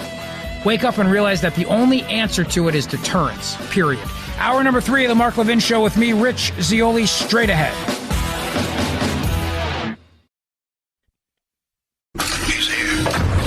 He's here. Now, broadcasting from the underground command post, deep in the bowels of a hidden bunker, somewhere under the brick and steel of a nondescript building, we've once again made contact with our leader, Mark Levin. Media Matters is a vile organization dedicated to censorship and shutting down conservative voices. They've been targeting our people for years. Welcome back to the show. It is hour number 3 of the Mark Levin Show. The great one is off tonight. He's a little under the weather. And it's me, Rich Zeoli from Philadelphia, in with you tonight. I'll tell you something. Media Matters, for years, spent time going after conservatives. They did, for years. They would go after Rush, they'd go after Mark, they'd go after Sean, me, I mean, anybody. They're vile people. And their whole strategy is if they go after the advertisers, they'll get you canceled. Which, look, everybody has to make money. So they decided long ago they would take snippets of radio shows. They take a little snippet of Rush or snippet of something that Mark said or something, and then they would broadcast it out to the advertisers out of context, of course, and say this was racist or sexist or homophobic or whatever other alphabet soup thing was in there, and that's what they would do. Well, they had some success. They were able to get some people canceled, but they're vile human beings. They were able to get some advertisers to skip paying for certain shows, skip paying to be on like Rush's show, for example. But all that did was hurt the advertisers, because the advertisers realized, well, we're not reaching an audience anymore. We're not reaching a massive audience. Whenever there's boycotts against Mark or boycotts against me or anything like that, what happens is the advertisers who flee soon realize, well, we're not selling as many products now. But Now Media Matters is engaged in something else. And Elon Musk is suing them. And I'm glad he is. He's fighting back. Let me give you the complaint in a nutshell. Try to make it easy to understand. You may not be on social media. You may not be on X. I am on there not as much, not as much as I used to be. 3 kids. But when Elon Musk bought Twitter, at the time it was called Twitter, now it's X. When he bought it, Twitter was engaging in all kinds of censorship in conjunction with the United States government. They were working with the FBI. They were working with the CDC. They were working with Fauci. They were working with all these people to silence you. Hunter Biden laptop story, silence the New York Post. Twitter was a place of censorship. What did they do to former President Donald Trump after January 6th? They shut him down, locked him out of Twitter because they thought his words could incite violence.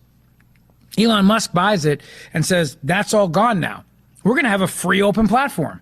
You're going to be able to say whatever you want on this platform. But it was such a sea change. I mean, there's other sites where you can do that. Truth Social and Parler, Rumble, there's other places. But it was such a sea change to go from what Twitter was, which was a censorship machine, actually an arm of the government. Twitter was an arm of the federal government.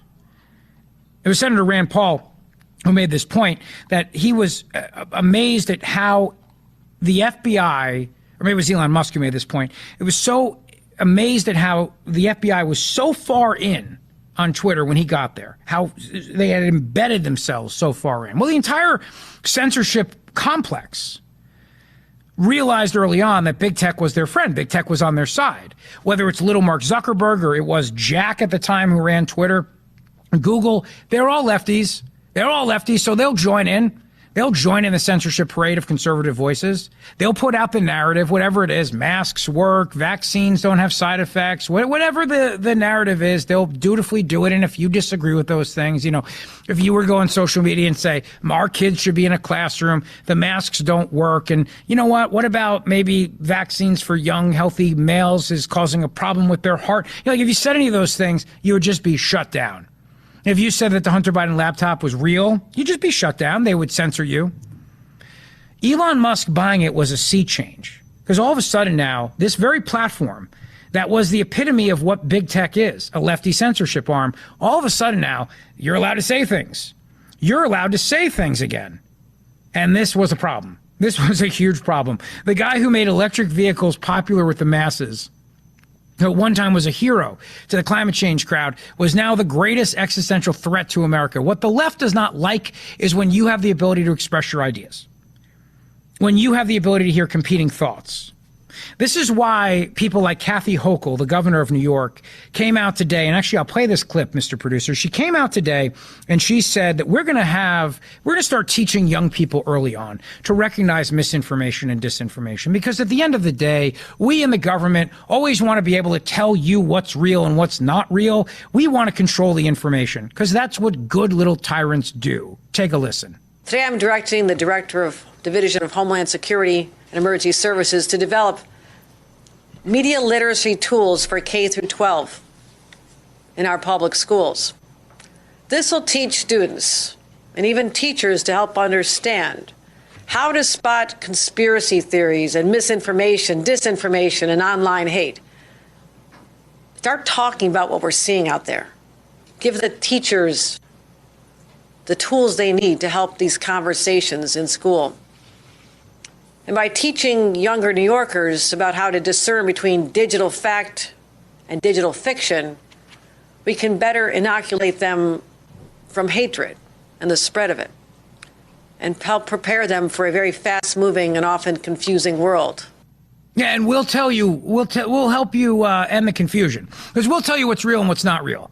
We'll tell you what's information, what's misinformation, what's disinformation. That's what we'll do, because we're the government and we want to control these things. And of course, they'll do all that in partnership with the corporate media and also with big tech.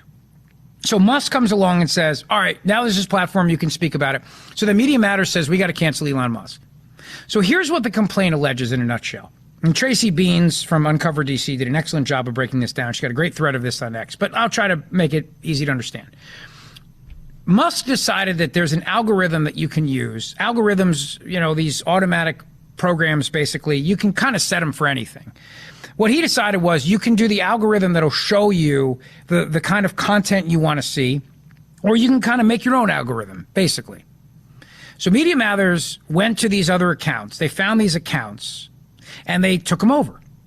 And then what they did was they started manipulating the algorithm to, and these were extremist accounts. They would manipulate these things in a way that these extremist accounts, which are very few on Twitter, there's very few of these actually on X, would be seen next to big advertisers. And they were able to manipulate it in a way by only looking for content from extremists and only looking for content from big advertisers.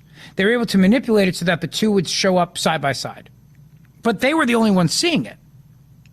The only people who saw it, according to the complaint, were Media Matters. Because that's what they set their algorithm to show them. Show me extremist content and also show me, Warner Brothers. And then that's what they would see. They were seeing that. Nobody else was. They were seeing that. So then what they did was they went to these big companies and they said, hey, look, your ad is being shown next to neo-Nazi content. Your ad is being shown next to a white supremacist. Look at that. And then these corporations all freak out and they turn around and say, we're taking our ad dollars away. So what Media Matters is doing is trying to destroy X, the site formerly known as Twitter, by chasing away the ad revenue. That's what they're trying to do. And it's manipulative and it's sick. But these companies, of course, are all walking on eggshells with their social scores and their DEI and all the other nonsense. So for them, the idea that maybe they'd have one of their paid ads showing up next to a neo-Nazi is terrible and bad for the brand. Well, of course it is, but it wasn't happening. It's not happening on Twitter. It's not happening on the platform. It was only happening because Media Matters would manipulate the algorithm in that way and then take screenshots of it. And then send those screenshots to Warner Brothers and say, look at this. Look at what's happening here. And the game that they played was that, this is what everybody's seeing. This is not what everybody's seeing. This is what you're seeing because of the way you filtered the results to see the content that you want. It's manipulative stuff, but that's what they've been doing for decades. That's what they've been trying to do. To destroy conservatives and to destroy and have because censorship is everything to them. Censorship is everything to the left. There's no free speech in tyrannical regimes. You can't have free speech in tyranny. It doesn't exist. That's why they shut it down. That's why the first thing that goes in tyrannical societies is the guns, and then the second thing is the speech. Because the minute that the people can't defend themselves against tyranny, well, then they also can't speak out. So that's why you'll never have people protesting on the streets of Cuba or China or North Korea or any of these other tyrannical regimes. Hell, they're afraid to do it in Canada. But what Media Matters wants is to shut down voices like me and the great one, Rush when he was alive. They want to shut these people down. And they do it by scaring the advertisers. So this is what the case is doing, and the complaint is very good. X alleges that Media Matters knowingly and maliciously manufactured images to show advertising where it didn't exist, specifically for the purpose of harming and destroying X. X has over 500 million active users per month and is facilitating free speech and discourse by enabling its users to share their own content and comment and message on other people's posts. Occasionally, a user feed will have paid ads, which are the overwhelming source of income for X. This is from Tracy Beans. Users have control over their feed on X. They curate the content they see by following who they want to follow, which tailors their experience. X says they also provide the option to forego the algorithm, allowing a user to view only content that they want to see. X says that Media Matters has been targeting them for a while. In the last year, they've published a series of articles threatening the platform's relationship with massive multinational advertisers and publishers like Amazon, eBay, Major League Baseball, the New York Times, Wall Street Journal, Nokia, and T-Mobile, just to name a few. Let me share this with you from the complaint. As the most prominent online platform dedicated to hosting free speech, X and its predecessor, Twitter, have long been the target of Media Matters. In just the last year, Media Matters has published a series of articles threatening X's relationship with massive multinational advertisers and global publishers, including Amazon, eBay, Major League Baseball, New York Times, Samsung, Sports Illustrated, The Wall Street Journal, USA Today, Office Depot, Nokia, Dish, Bayer, Tyson Foods, Honeywell, Discovery, FanDuel, Thermo Fisher, National Women's Soccer League, the Pittsburgh Steelers, the Atlanta Falcons, Manchester City, DraftKings, FanDuel, T-Mobile, and The Athletic. I told you these are vile, vile people.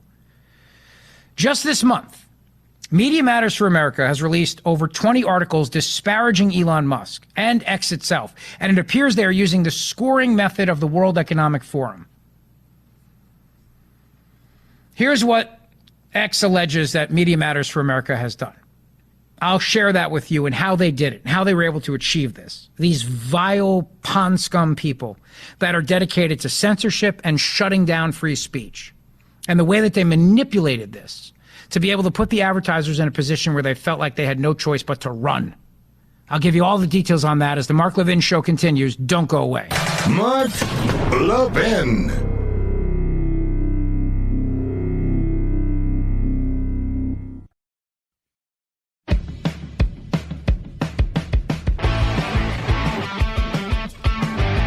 So, yes, calling Media Matters pond scum, to quote my friend Susie Cool on Twitter, is being very kind. But here's the thing. I have many more expletives going through my Italian brain right now. I just don't want to share them on the air because I'm a guest. I'm a guest here in Mark Levin's show, and it's an honor whenever the Great One asks me to fill in. He, of course, is my radio mentor. I've told you that many times. He has been one of my absolute greatest friends in this business. He has helped and encouraged me every step of the way.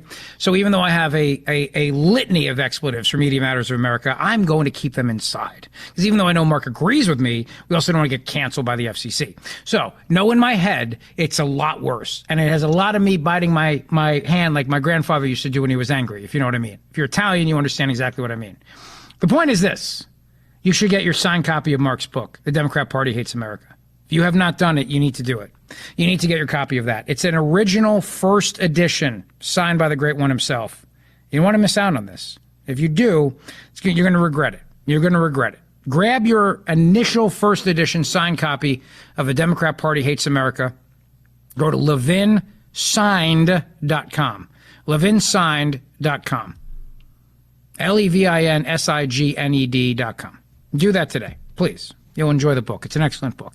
You'll have a great education.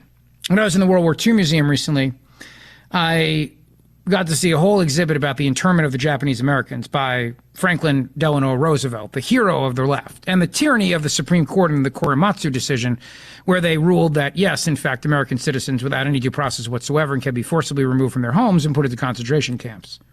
Mark does an excellent job in The Democrat Party Hates America of reminding everybody of what Mr. Internment Franklin Delano Roosevelt did, not only to the Japanese, also to Italian and German Americans as well, and also what he did to the Jews by turning away boatloads of Jews who were seeking refuge from the Holocaust in the shores of the United States of America, and also having aerial footage of the tracks leading to the concentration camps and refusing to bomb them. That's the kind of stuff you're going to get. That's the kind of stuff you're going to get in the book. It's an excellent education. And of course, how it starts with I think the worst president of the last century, no question about it, Woodrow Wilson, the absolute worst, who began America down this road of Marxism under the guise of progressivism, because socialism didn't have a fancy, it wasn't a word they loved in Europe at the time. So here in America, we said, well, let's call it something else. We'll say progressive. It was Marxism, obviously. Now, Media Matters of America, they love the idea of shutting down voices like ours. They love the idea of silencing the debate.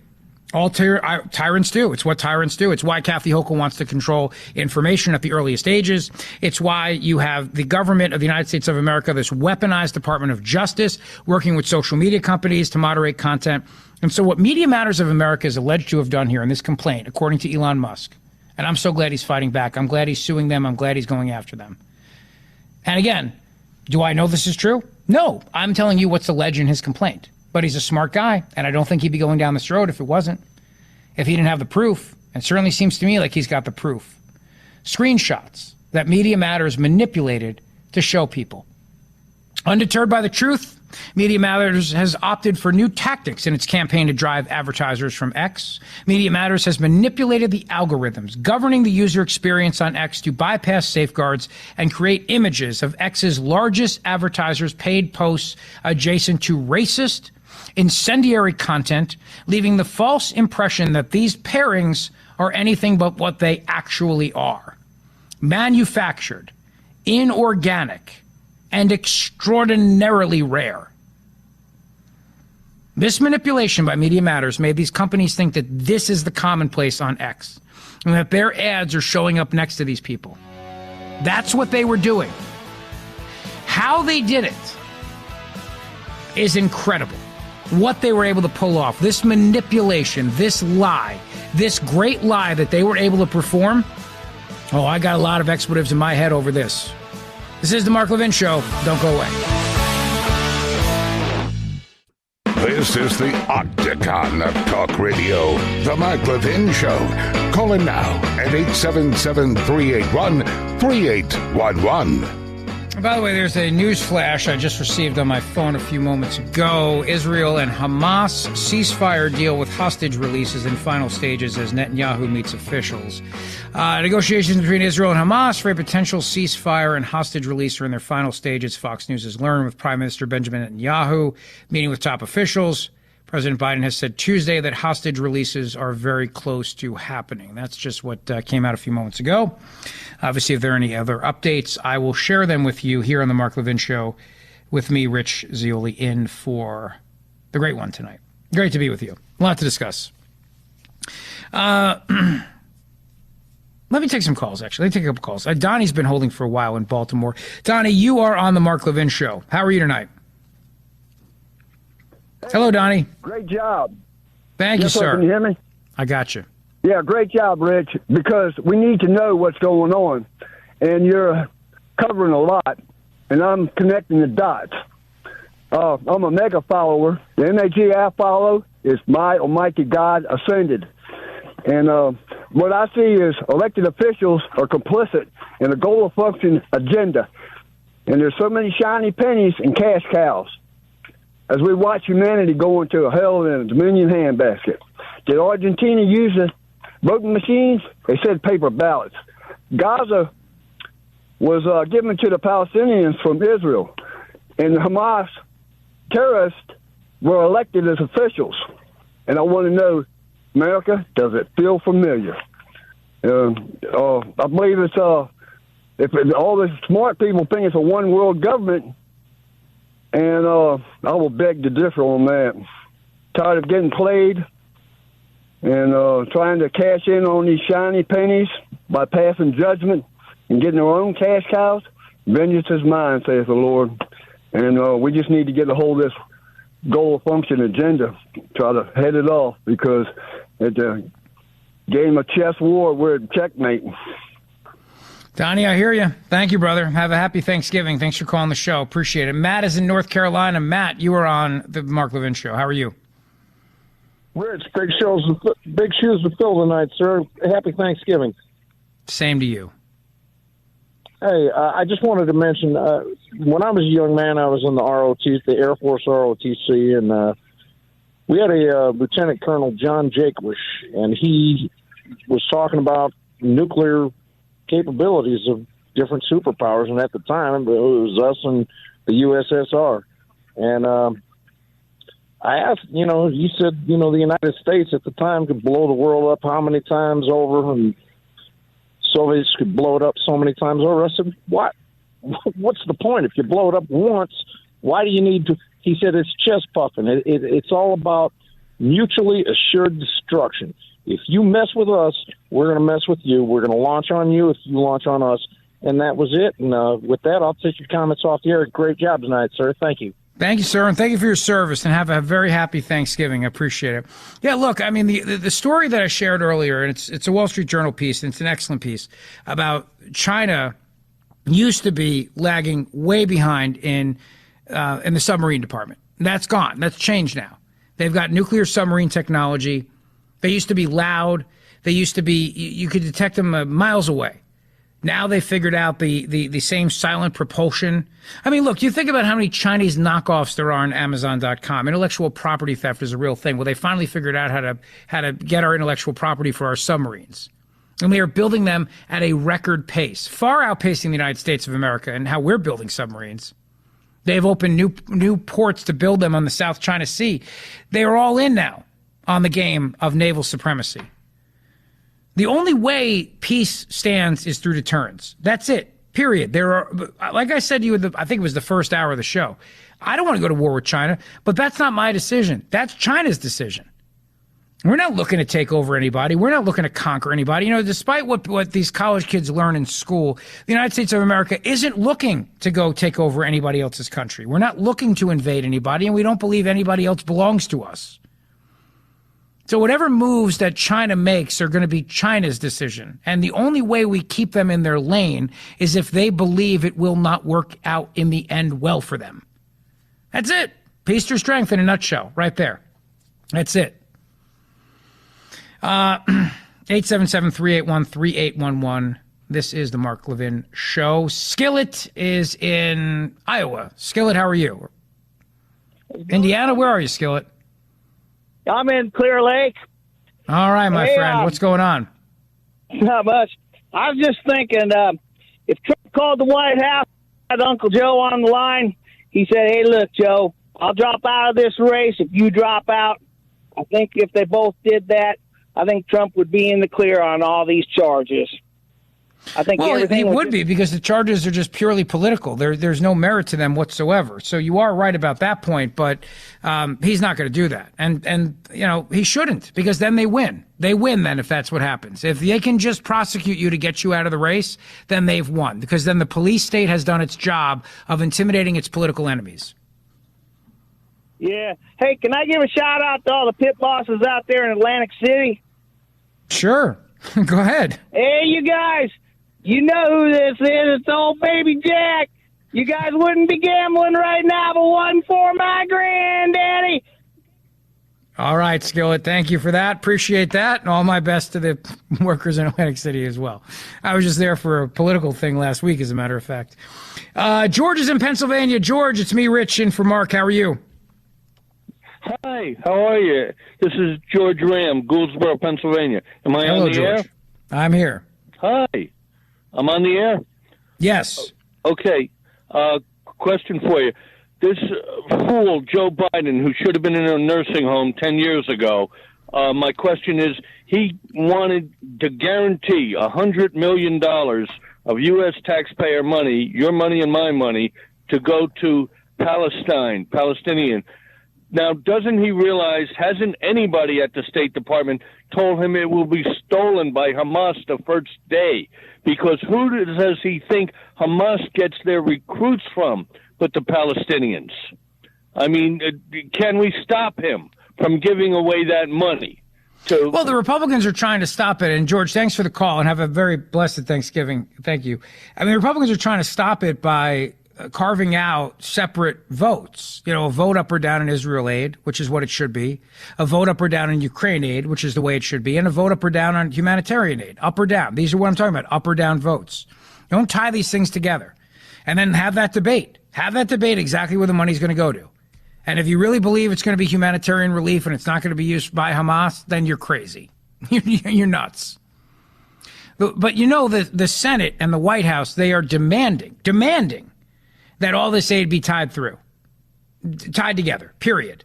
Because they know that the Ukraine aid may not pass, because there are a number of Republicans right now questioning all this money, and rightfully so, because the other day, the Secretary of the Treasury, Janet Yellen's going on about how we have to keep giving Ukraine money so that they can pay their teachers. You could do, wait, what? So yeah, there's that conversation. Then there's a conversation about the humanitarian aid for Gaza, and you turn around and go, you don't think that's going to get into the hands of Hamas? Are you kidding me? So yeah, these have to be separate up or down votes. Bottom line, no question about it. Let me get back to this Media Matters story, though, because I think it's very important. And you and I, as people who appreciate conservative radio, conservative talk, conservative media, you've seen the all-out attack on our voice. You've seen this yourself. The attack on Elon Musk right now, very reminiscent of what people like Rush and Mark and Sean and the others went through years and years ago, and still do, every day, still do. It's not like a day goes by that Media Matters isn't hunting down people like Tucker Carlson, and the list goes on and on. The point is that what they're doing to Twitter right now, manufacturing these images, has had a devastating effect on Twitter's bottom line. So Twitter, X, did an internal investigation. And here's what they found Media Matters did, according to their complaint. Media Matters executed this plot in multiple steps, as X's internal investigations have revealed. First, Media Matters accessed accounts that have been active for at least 30 days, bypassing X's ad filter for new users. Media Matters then exclusively followed a small subset of users consisting entirely of accounts in one of two categories. Ready? Category number one. Those known to produce extreme fringe content. And category number two, accounts owned by Twitter's big name advertisers. The end result of that is the algorithm keeps showing them extremist lunatics on the platform and also their biggest advertisers. That's what the algorithm is showing them. Now, there are not a lot of extremist lunatics on the platform. There are 500 million users. The amount of actual extremist lunatics on there is very small. Very small. It's like 0.0%, to quote Dean Wormer, but it's actually even less than that. But the algorithm does its job. So it shows those accounts because they're following them, and then it shows the advertisers. Then what they did was a feed precision for the single purpose to produce side-by-side ad/content placements that it could screenshot in an effort to alienate advertisers. There are various programs that allow you to see multiple tweets. I use a program called TweetDeck, so I can keep tweets open and I can scan different accounts. I can know if somebody's talking about me. You can use platforms like that so you can see multiple tweets. That's essentially kind of similar. So they would have the column of their lunatics and the column of their advertisers, Twitter's advertisers. I don't know exactly if that's what they did, but that's one of the ways they could have done it. And then they would just take screenshots. And they'd say, look, Nike, you're coming up next to this nutbag, this lunatic. And then they would send that to the advertisers. And they would accuse Elon Musk of endorsing this just simply because there's a very small subset of accounts who fit exclusively into these boxes. Then, when that didn't produce the results they desired, they manipulated the platform again by endlessly scrolling and refreshing the hand-selected accounts, generating between 13 and 15 times more ads per hour than normally viewed until it finally received the pages it wanted.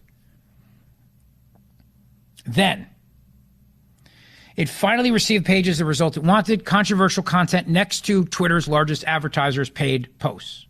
And they omitted any mentioning of this in their report that they published last week. They didn't tell anyone what they had done. They published this piece anyway, and they published it the way they wanted it to look. They did not provide any kind. It wasn't last week, it was November 16th, which I guess is technically last week. Media Matters omitted mentioning any of this in the report published on November 16th that displayed instances that Media Matters found on X advertisers' paid posts featured next to neo-Nazi and white nationalist content. They didn't. They manipulated it to find it, but they didn't tell people that. So they made it seem like it's organic. It just happened, but it didn't. It was manipulation. It was very good manipulation, very effective. It took a lot of work. Nor did Media Matters otherwise provide any context regarding the forced, inauthentic nature and extraordinary rarity of these pairings. Extraordinary rarity of these pairings. Because they are extraordinarily rare. And their deception worked. Some of the biggest companies out there Relying on the specious narrative promulgated by Media Matters, the advertisers targeted took these pairings to be anything but rare and inorganic, with all but one of the companies featured in the piece withdrawing all ads from X, including Apple, Comcast, NBC Universal, and IBM, some of their largest advertisers. Indeed, in pulling all advertising from X in response to this intentionally deceptive report, IBM called the pairings an entirely unacceptable situation. Literally, the only people who saw these ads placed next to these incendiary posts, the neo-Nazis and the whatnot, were Media Matters. Out of the 500 million monthly users, the only people who saw it, Media Matters. They misled everyone so that they could advance their narrative, period. And Twitter has taken great steps to try to protect their advertisers. But Media Matters skirted all of those usual protections by specifically creating an account designed specifically to evade normal safeguards and manipulate the system. They set accounts to follow only 30 users. They followed those 30 specifically known for posting controversial content. 100% of the accounts that Media Matters followed were fringe accounts or accounts for large brands, thereby making it highly likely they would be shown both. But they admitted this when they published their piece, and this is the money shot right here. They published their piece to cause advertisers to leave. The actual impressions generated by these manipulated ads serves 0.000000909090909% of impressions served on that day. So when I tell you it's less than 0.0, that's what I mean. This is the Mark Levin Show. We're coming right back. Mark Levin.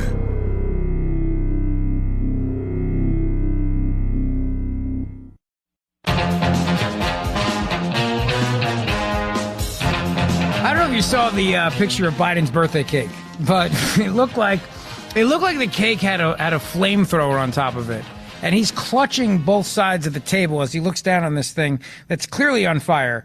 And so I put a little caption contest on this on my Twitter page, my X page, which is @RichZioli. If you'd like to weigh in, I got to hand it to my buddy Johnny. My buddy Johnny Cook. He said, because I said, give me a caption here. He said, "Nobody needs 81 candles to hunt a deer." Well done. Well played, sir. Good job. The picture's amazing. 81 candles just on fire. And I don't know why they didn't get, because what I do with the kids is I get whatever their number is. So, you get a 9 for my 9-year-old who just turned 9. You just get an 8 and a 1. Put it next to him, 81. Instead, they put, I believe they did it, 81 candles on that cake. And then there's like super flames. So it's just coming up. And it looks like it's going to burn down the White House. It actually reminds me of, for Biden, he was there when the British burned down the White House in 1812. So it was very, very scary for him, you understand. He's been through that. He watched them do it. So for him to be there and then, get that cake, it could be a little nerve-wracking. I'm just making that point. It could be a little nerve-wracking. So, But 81, and this is what everybody's talking about. How old is this guy? 81 years old. And he's not a good 81. There's good 81, and there's bad 81. He's a bad 81. You know that, and I know that. Everybody knows that. That's the other part about this, too, that gets a little uncomfortable, is that everybody knows that he's a bad 81. When Bill Maher made the comment the other night with Donna Brazile, and Donna Brazile brought up Mick Jagger shaking his rear end on stage all the time, it's different, though. Mick Jagger's not running for president, and also he's in better shape. That's just it. He's in better shape. Biden blowing out that birthday cake was probably the most exerting thing he did all day. So Democrats have a problem, bottom line. They've got a problem. Their problem is Joe Biden. Their problem is that they don't know what to do because Kamala Harris is even more unpopular than him. If you can believe it, it's true. She's even more unpopular than he is. So it's not like they can just push the old codger aside and say, well, you know what? We got a vice president here. Let her do it. Doesn't work that way. Listen, have a very blessed Thanksgiving, and God bless our troops and all who serve and protect our country. And I hope you and your family have a wonderful day together, you and your family and your friends. Mr. Producer, thank you. Steve, thank you. You can find me on Twitter @RichZioli. Always an honor to fill in for the great one, Mark Levin. Have a great night. Thank you.